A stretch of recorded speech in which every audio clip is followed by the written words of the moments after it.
পৃথিবীর মানুষেরা, বাংলাদেশিরা একটু নজর করে দেখো, আমি যারা ষড়যন্ত্র করেছিল মানবতার বিরুদ্ধে, দেশের বিরুদ্ধে, ইসলামের বিরুদ্ধে, দেখো তাদের অবস্থা আমি কি করেছি।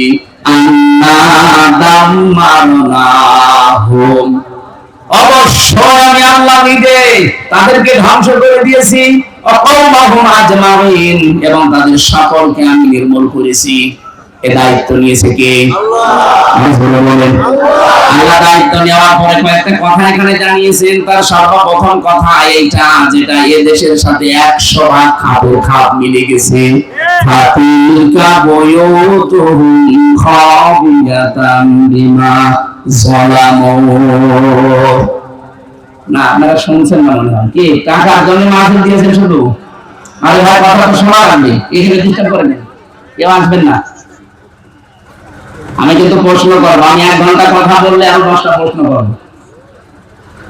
আপনি 1 ঘন্টা কথা শোনার পরে যদি 5টা প্রশ্নের জবাব দিতে না পারেন, তো এই ক্লাস করার লাভ আছে?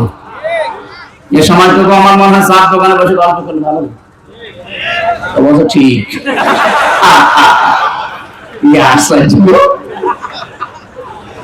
না, আমরা ক্লাস করছি একটা, এই যে পাশের বিশ্ববিদ্যালয়, ক্লাস হয় না ওখানে 45 মিনিট। 5 মিনিট ইউনিভার্সিটি কেউ নেই, 45 মিনিট ক্লাস যারা নেয় ওদের যোগ্যতা নেই, তাই নেয় নাকি?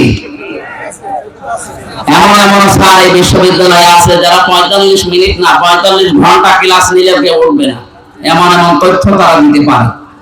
কিন্তু সরকার নিয়ম করে দিয়েছে 45-50 মিনিটের বেশি তুই ক্লাস নিতে পারবি না, তুমি চলে যাও, আর নতুন স্যার আসবে। কেন? মানুষের এই মেধায় কথা ধরার একটা লিমিট আছে। আমি বলেই গেলাম, আপনি শুনিয়ে গেলেন। একদিন থেকে শুনবেন, 45 মিনিটের পরে যা আসবে আগেরটা মুছে যাবে। এই জন্য নিয়ম হচ্ছে এই ক্লাস এইভাবে করা।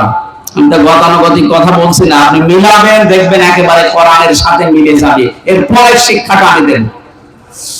আল্লাহ পাক বলেন, ফাতিলকা বুয়ুতুহুম খাবিয়াতাম বিমা যালামু। ফা দিয়েছেন এখানে যারা আরবি গ্রামার বালাগাত মানতিক বোঝে, ফা শব্দটা 13টা অর্থে ব্যবহার হয়। আল্লাহ পাক তিলকা দেওয়ার আগে ফা দিয়ে মনে হচ্ছে এই আঙ্গুল দিয়ে আমাদেরকে দেখাচ্ছে, ওই বাংলার মানুষেরা, ফাতিলকা বুয়ুতুহুম বাইতুন না বুয়ুত বহুবচন, এই সেই ঘর। এই সেই, এই জবাব দেন না কেন? আল্লাহ বলেন এই সেই ঘর। কি এই ঘর? কি একটা ঘরের নাম না দিয়ে বহু ঘরের নাম দিলেন কেন? এই যে এই সেই ঘরগুলো খাবিয়াতান বিমা যালামু, জনশূন্য হয়ে আছে, উজাড় গৃহ বানিয়ে দিয়েছি, সার শূন্য বানিয়ে দিয়েছি তাদের জুলুমের কারণে। কারণ এই ঘরের ভেতরে বসে জুলুমের দুর্বিসন্ধি করত। আমি দেখেন আগস্টের 5 তারিখের পরে বিকাল 5টা বাজতে বাজতে জালেমদের বাড়ি ঘরে পর্যন্ত জনগণ খুলে ফেলেছে। 1 নাম্বার প্রমাণ আমাদের হানিফের বাড়ি। এবার কি দেখাবেন আপনি? বাড়ি এই পর্যন্ত খুলে নিয়ে চলে গেছে মানুষ। আমি অত বর্ষ দিন বাড়ির সামনে দিয়ে যাওয়ার সময় দেখেছি বাড়িটা মনে হচ্ছে উজাড় গৃহ হয়ে গেছে। এখন জাতীয় টয়লেট বানাতে দেরি। কাবা শরীফ একবার তাওয়াফ করছিলাম 16 সালে, হঠাৎ আমি উপরে গেলাম, দেখি আমার পেটে ব্যথা করছে। ওই দেশের যে পুলিশ আছে, বললাম, ইয়া সাদেক, হে বন্ধু, আমার পেটে ব্যথা করছে, কি করা যায়? আমার বলছে কি, ইয়া হাজির হজ্জা বাইনা বিলাদুকা, ও হাজি দেশ কোথায়? যে তুমি বাংলাদেশ। বাংলাদেশ থেকে এসেছি। আমার বলছে, হাজি আপনি জানেন না এটা কোন জায়গা? আমি না তো, আবু জাহেলের বাড়ি।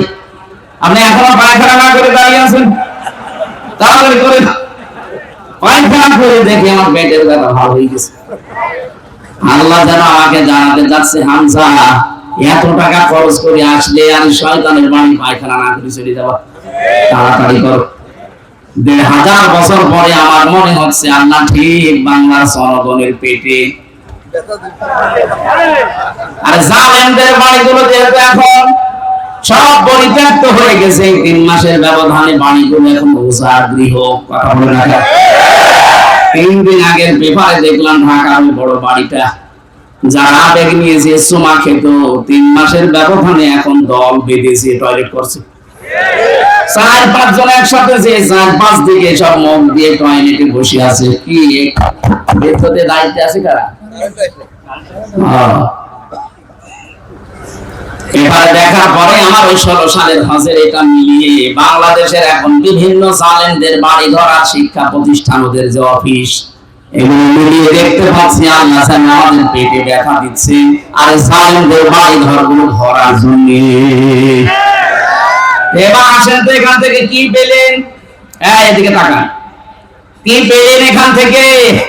খালি শুনিয়ে যাবেন, আমি বলে যাব না। এখান থেকে এবার শিক্ষাগুলো বের করি।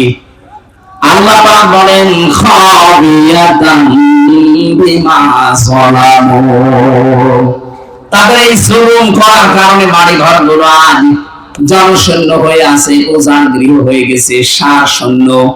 এখন ভূত বাস করে না। 3 মাসের ব্যবধানে যদি আল্লাহ এরকম করে দিতে পারে, আগামীতে যারা চেয়ারে বসবেন তারা যদি জুলুম করেন তাদের বাড়ি ঘর আল্লাহ উজান গৃহ বানিয়ে দেবে। 1 নাম্বার গেল। এরপরেও যদি কেউ শিক্ষা না নিয়ে ও যদি মনে মনে চিন্তা ভাবনা করে, দাঁড়ান বসি আগে চেয়ারে দেখেন কি করি, কথা বলে না কেন? এই যে দাঁড়ান বসি দেখেন কি করে, এই চিন্তা ভাবনা করে জালেমরা, যাদের আল্লাহ হেদায়েত থেকে চির বঞ্চিত করে দিয়েছে। কারণ যারা জুলুমের সর্বশেষ সীমানায় পৌঁছে যায় তাদের হেদায়েতের রাস্তা আল্লাহ বন্ধ করে দেয়। ইন্নামা নুমলি লাহুম লিয়াজদাদু ইসমা ওয়া লাহুম আযাবুম মুহিন। রব্বুল আলামিন বলেন, হে পৃথিবীর মানুষেরা, যখন তোমাদের পাপের বোঝা পরিপূর্ণ হয়ে যায় তখন আমি আর ছাড় দেই না। হয়তো ছেড়ে দিয়েছিলাম কিন্তু আর ছাড় দেই না। যন্ত্রণাদায়ক অপমানজনক শাস্তি তোমাদের জন্য রেডি করে রাখি। একটা যে কত বাস্তব তার প্রমাণ বাংলাদেশের এই বিচারপতি কালামানিক, সুপ্রিম কোর্টের একজন বিচারপতি, তার আল্লাহ কলার পাতা শুইয়েছে, তার ডিসি পর্যন্ত উড়ে গেছে। সংসার করার কাজ শেষ। কি দেখাবে আল্লাহ? মহিলার কি দেখাবে? এত বড় অপমানজনক শাস্তি আল্লাহ দিয়েছে। আমার মনে হয় যদি এখন জেল থেকে বের হয়ে এই ঝাঁপিয়ার রাস্তায় হেঁটে যায়, বাচ্চারা পিটিয়ে মেরে ফেলবে। আমার মনে মনে ধারণা হচ্ছিল 2024 সালের 5 আগস্টে দেড়টার সময় উনি যে হেলিকপ্টারে করে চলে যাচ্ছিলেন, যদি আল্লাহ না করুক পড়ে যেতেন, জনগণের সামনে পড়লে পিটিয়ে মেরে ফেলতো। কথা বলে না কি ক্ষোভ তৈরি হয়েছিল মানুষের উপর বলে। এই আয়াতের শেষের শব্দ এটা, ইন্না ফি যালিকা লাআয়াতান লিকাউমিন ইয়ালামুন। এখানে লাম তাকিদ আছে, ইন্না ফি যালিকা লাআয়াতান লিকাউমিন ইয়ালামুন। এর ভেতরে শিক্ষা আছে ওই জাতির জন্য যারা জ্ঞানী। শুধু শিক্ষা না, লাআয়াতা অবশ্যই শিক্ষা। কে বলছেন? আল্লাহ। বলেন সূরা নামলের 50, 51, 52 নম্বর আয়াত। আল্লাহ এর পরে আবার একটা সুসংবাদ দিচ্ছেন, ওয়া জাইনাল্লাযীনা আমানু ওয়া কানু ইয়াত্তাকুন। এই কঠিন বিপদ এটা যাওয়ার পরে আমি আল্লাহ বাঁচিয়ে দিয়েছিলাম তাদের, যে মানুষগুলো ঈমানদার ছিল আর যারা তাকওয়া অবলম্বন করেছিল। আপনি দেখেন 15.5 বছরে এত জুলুম অত্যাচার নির্যাতনে যাদেরকে কণ্ঠাসা করে রেখেছিলেন, এই মানুষগুলো এখনো পর্যন্ত মাথা খাড়া করে দাঁড়িয়ে আছে। এদের বাঁচিয়েছে কে? এদের যতটুকু ঈমান আছে, যতটুকু তাকওয়া আছে, এই কারণে আমার আল্লাহ দুনিয়ায় বাঁচিয়ে দিয়েছে। আশা করছি আল্লাহ কিয়ামতের ওই কঠিন ময়দানে এই মানুষগুলোকে আল্লাহ বাঁচিয়ে দেবে। এটা আমরা যেন জালেম হয়ে না যাই। অনেক মানুষ কিন্তু এখনো পর্যন্ত দিন গুনতেছে, দাঁড়ান আগে পাই কি। আপনি কি লক্ষ্য করেন না, ফাতিলকা বুয়ুতুহুম খাবিয়াতান বিমা যালামু, জালেমদের বাড়ি জুলুম করার কারণে যদি ওঝা গৃহ আল্লাহ ভাঙিয়ে দিতে পারে, আগামী 5 বছর যারা ক্ষমতায় এসে জুলুম করবেন বলে বিভিন্ন ফোন দিয়ে আসতেছেন, আপনার বাড়ি 5 বছর পরে এরকম জালিমের মতো ওঝা গৃহ হবে না, ইন্টারনেট না ফায়দা হয়ে যাবে। এজন্য সাবধান হবেন, আপনি থামবেন, ওইসব চিন্তা ভাবনা দূর করবেন। বিশেষ করে আমার ছেলে কুষ্টিয়াতে কোন জালিম চেয়ারে না বসে, এটা আমাদের হাতের সামনে আল্লাহ দেবে ইনশাআল্লাহ। জালিমকে আমরা চেয়ারে দেখতে চাই, যারা আসলে তারা যেন নমনীয় আচরণ করে জনগণের সাথে। আয়াতের পরে আরো 8-9টা আয়াত আছে, এই তথ্যগুলো আমরা কোন বিষয়ে আলোচনা যাইনি। আমরা আজকে একটা গুরুত্বপূর্ণ বিষয় সামনে নিয়েছি, সূরা বাকারা। কোন সূরা? বলেন বলেন। 6236টা আয়াত, এটা নির্ভরযোগ্য। 6666টা আয়াত, এটা প্রসিদ্ধ। এটা নির্ভরযোগ্য না, এটা প্রসিদ্ধ। আমাদের সারা পৃথিবীতে এটা চালু আছে যে কোরআনের আয়াত 6666টা, কিন্তু গণনা করে দেখবেন 6236টা হবে। আল্লাহ এতগুলো আয়াতের ভেতরে আমি একটা মাত্র আয়াত পড়েছি, তাও 3 ভাগের 1 ভাগ। আমার আয়াতের ভেতরে যতগুলো তথ্য আছে এই মাথার ভেতরে আল্লাহ দিয়েছে, আমি 1-1.5 ঘন্টা না, আমার যতদিন হায়াত আছে পুরা জীবন যদি এই শব্দটা নিয়ে আমি আলোচনা করি, তাও এত কথা এখান থেকে শেষ হবে না। আমি দেখি কতটুকু ডেলিভারি দিতে পারি। জবান খুলে কোরআনের আয়াত পড়ে না গিয়া, আউযু বিল্লাহি মিনাশ শাইতানির রাজিম, বিসমিল্লাহির রহমানির রহিম। ইয়া আইয়ুহাল্লাযীনা আমানু দুখুলু ফিস-সিলমি কাফা। খুব খেয়াল করে শুনবেন, কিছু পয়েন্ট আছে অনেক সূক্ষ্ম। জ্ঞান যদি একেবারেই না থাকে আপনার মাথার ভেতরে, তাহলে বোঝা কঠিন হয়ে যাবে। এই জন্য জ্ঞানী যারা আছেন, আলেম, বাংলা শিক্ষিত, খুব খেয়াল করে মিলাবেন জীবনের সাথে। আশা করি আজকের আলোচনাটা জান্নাতে যাওয়ার জন্য ফাতি হয়ে দাঁড়াবে ইনশাআল্লাহ। আল্লাহ ডাক দিলেন এখানে শুধুমাত্র ঈমানদারকে, কোন বেঈমানকে আল্লাহ আজকের আয়াতে ডাক দেননি। এই জন্য কোন বেঈমান যদি থাকে চলে যা, ওই যে চলে যাস, যন্ত্রণা করে যাবে না। বেঈমানের জন্য আজকের আয়াত না, ওরা কাফের বের করে দিবে। এটা যেটা উঠবে মনে করবেন ওটা বেঈমান না। শুধু প্রসাব পায়খানা আর বিড়ি খাওয়া বাদ দিয়ে কেউ যেতে পারবে না। বিড়ি যদি নেশার আগে খুব বেশি খেয়ে আবার চলে আসবে। আবার বাইরে কিন্তু পুলিশ আছে, পুলিশের সামনে পড়লে আবার জরিমানা হবে, চুরি করে খেয়ে আবার চলে আসবে। আসবেন তো ইনশাআল্লাহ। রাত নষ্ট হয়ে যায়, কলিজা নষ্ট হয়ে যায়। যারা বিড়ি খান আশা করছি এটা ছেড়ে দিবে। উপকার কোনটা আছে বিড়ির ভেতরে বলেন, যে এইটা উপকার আছে।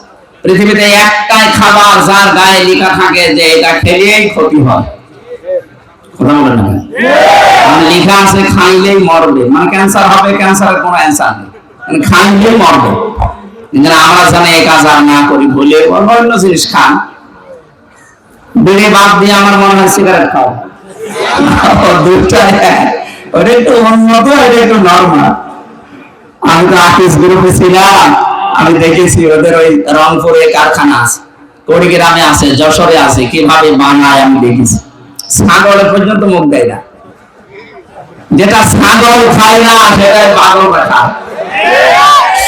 আশা করছে পাগলামি আর করা যাবে না। আমি আকিসের মালিককে বলেছিলাম, স্যার এক কাজ করেন, বিড়ির ছাতা বাদ দিয়ে অন্য কিছু বানান, আমি ছেড়ে দেবো। উনি অলরেডি ওটা বাদ দিয়ে আমেরিকা টবাকোর কাছে কুষ্টিয়া তো মনে হয় বানা ভাদালিয়ার পাশে, এটা অলরেডি ওনার তো 1টা 2টা না 3টা মা 15টা ভাই বোন, এতগুলো আবার এক জায়গায় হওয়া লাগবে তো। এই জন্য একক সিদ্ধান্ত ওনারা পারে না, চেষ্টা চালাচ্ছে ওগুলো সব বাদ দিয়ে খাবার তৈরি করার জন্য, মানুষের যেন উপকার হয়। আল্লাহ তাদেরকে যেন তৌফিক দেন, অন্তত আকিস বিড়ি, আজিজ বিড়ি এগুলো যেন আস্তে আস্তে দূর হয়ে যায় দেশ থেকে। হারামের ভেতরে কোনো বরকত নেই। প্রশ্ন আসতে পারে, তাহলে ওদের বরকত হচ্ছে কি করে? আরে ভাই, বরকত কি ওইটার না? বরকত কি আমরা আয়াতের 5 নাম্বার পয়েন্টে আছে, বলবো ইনশাআল্লাহ। ইমানদারকে আল্লাহ ডাক দিয়েছেন। আমার প্রশ্ন আছে, আমার ভেতরে ঈমান আছে, আমি এটাকে কিভাবে টের পাবো? বড় এরকম হায়াত আলী সাহেবের মতো দাড়ি থাকবে নাকি এরকম টুপি মাথায় দেওয়া থাকবে যে বিশাল ইমানদার? না।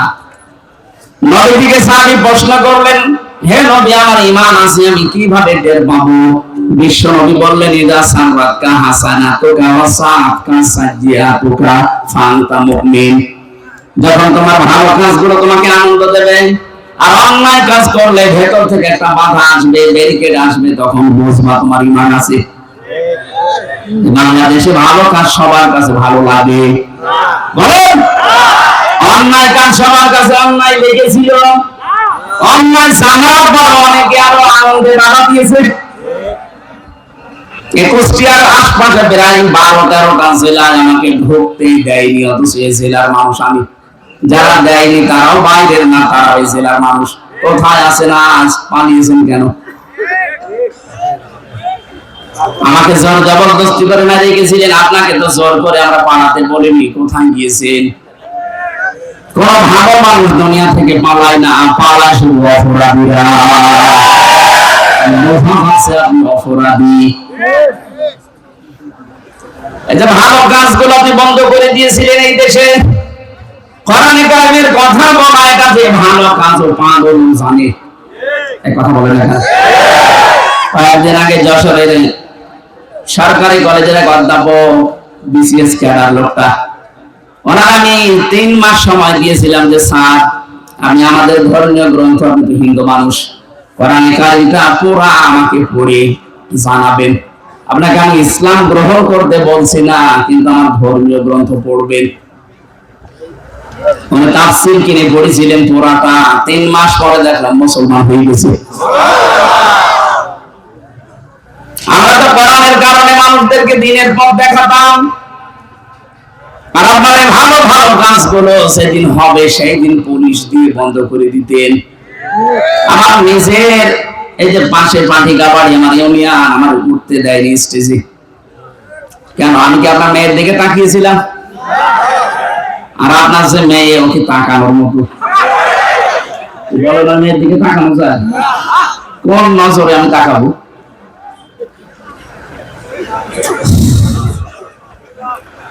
আমার কাটসাট কথা, এই ভালো কাজ যাদের কাছে ভালো লাগে, অন্যায় কাজ দেখলে যাদের কষ্ট হয়, ভেতর থেকে একটা বাধা আসে, বুঝবেন তার ঈমান আছে। আর অন্যায় কাজ দেখলে যার ভেতর থেকে একটা বাধা আসে না, আরো আনন্দ লাগে, বুঝবেন আপনার ঈমান নেই। আপনার দাড়ি থাকলেও, নামাজ থাকলেও, রোজা থাকলেও আপনি বেঈমান। এবার ঈমান আছে কাদের আপনি অবশ্যই টের পেয়েছেন। তাদেরকে আল্লাহ ডাক দিলেন, উদখুলু ফিস-সিলমি কাফা। আল্লাহ পাক বলেন, তোমরা পরিপূর্ণভাবে ইসলামে প্রবেশ করো। এবার আমি আলেমদেরকে বলছি, আগানে আল্লাহ এখানে সিলমন দিয়েছেন, সিনের নিচে জের দিয়ে সিলমনের বাংলা অর্থ হয় ইসলাম, আর সিনের উপরে জবর দিয়ে বাংলা অর্থ হয় শান্তি। আল্লাহ পাক এখানে কিন্তু ডাক দেন ঈমানদারেরা শান্তিতে প্রবেশ করো। কিসে বলেছেন? ইসলামে। বলেন ইসলামে প্রবেশ করো। এখন আমার প্রশ্ন হচ্ছে, আমি যে ইসলামে আল্লাহর কথা মতো প্রবেশ করব, এটা কি আংশিক না পূর্ণাঙ্গ? আর জোরে বলেন। পূর্ণাঙ্গ যে ইসলামে প্রবেশ করলেন, কোথায় পেলেন? আল্লাহ পাক কাফা নাম দিয়েছেন, উদখুলু ফিস-সিলমি কাফা। ইসলামে পরিপূর্ণভাবে প্রবেশ করো, আংশিক না পূর্ণাঙ্গভাবে। এ ঘোষণা কার?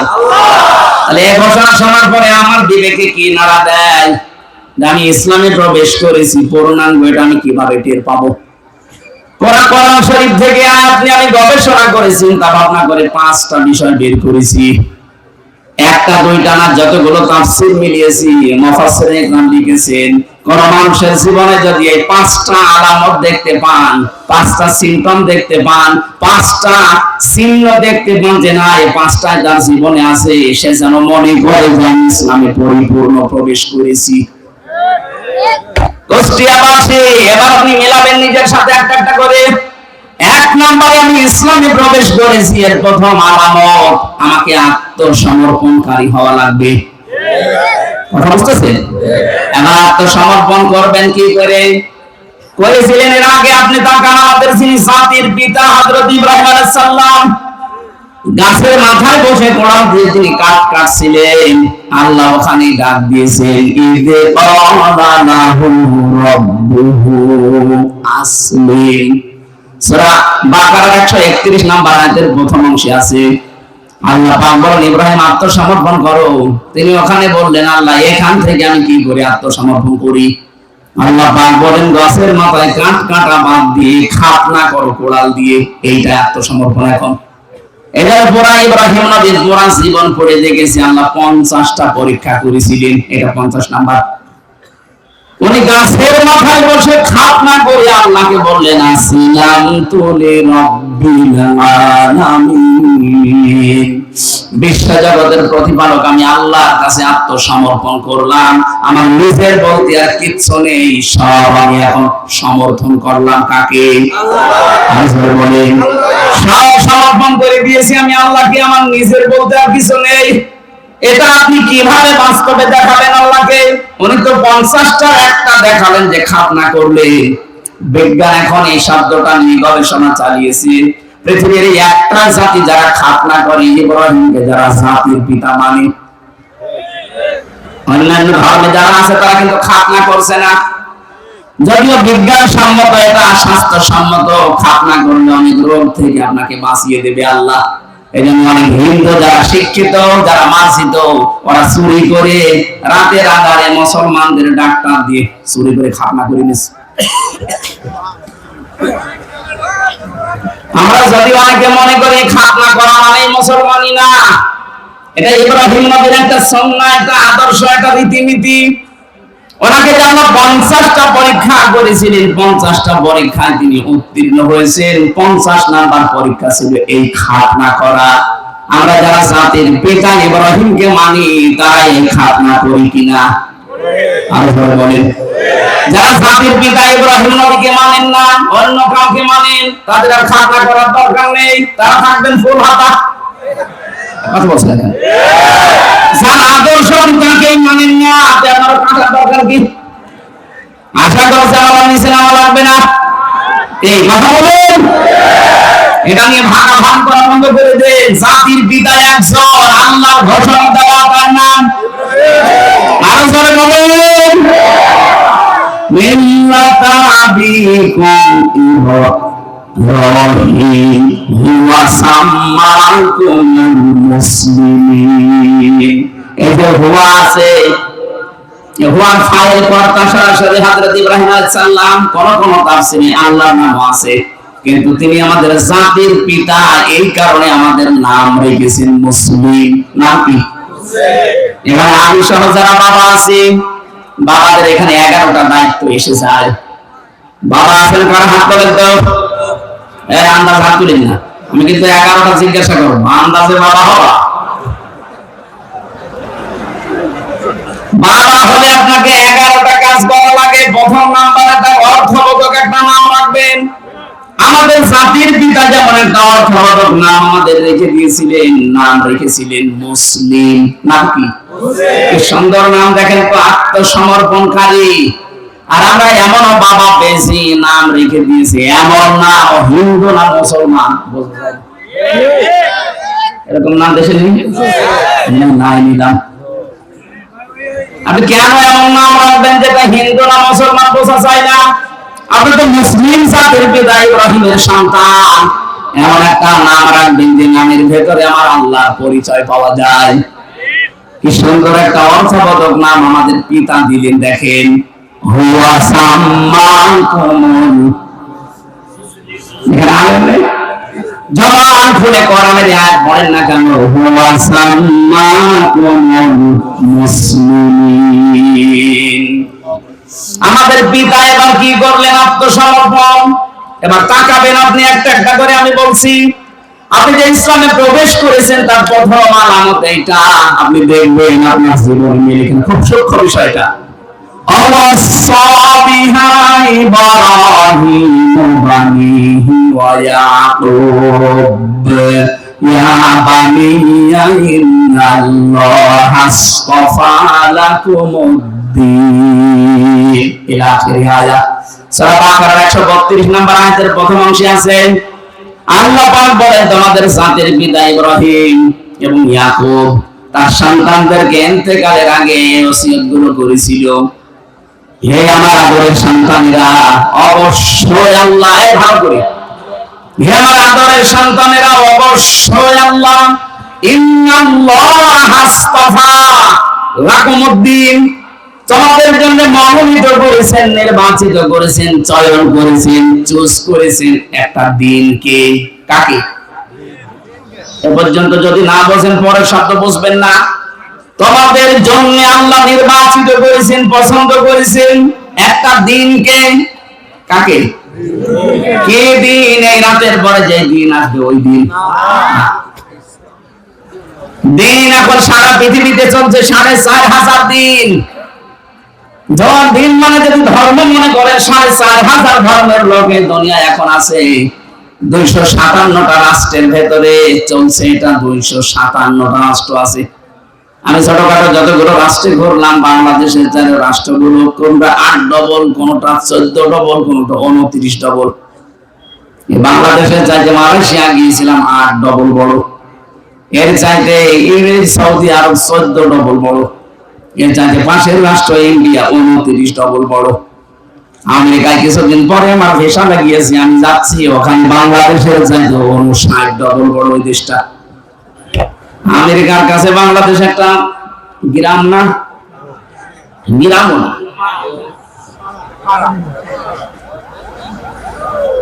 সারা পৃথিবীতে 800 কোটির উপরে মানুষ আছে, 4,500 ধর্মের দিনের মানুষ আছে।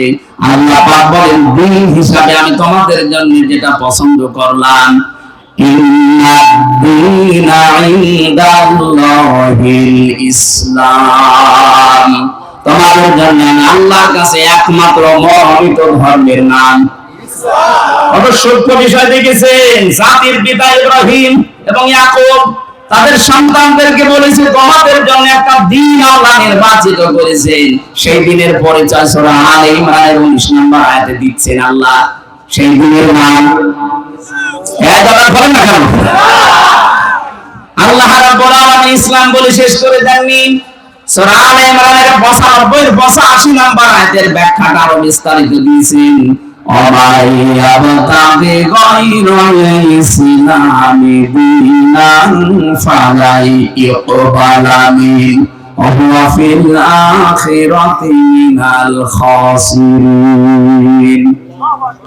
তামাম দুনিয়ায় কেউ যদি ইসলাম বাদ দিয়ে অন্য কোন নিয়ম নীতির দিন দিয়ে আমি আল্লাহকে রাজি করতে চাই, ফালাই ইকবালা মিন, ইকবালার আগে লাম আছে, এর আগে ফা আছে।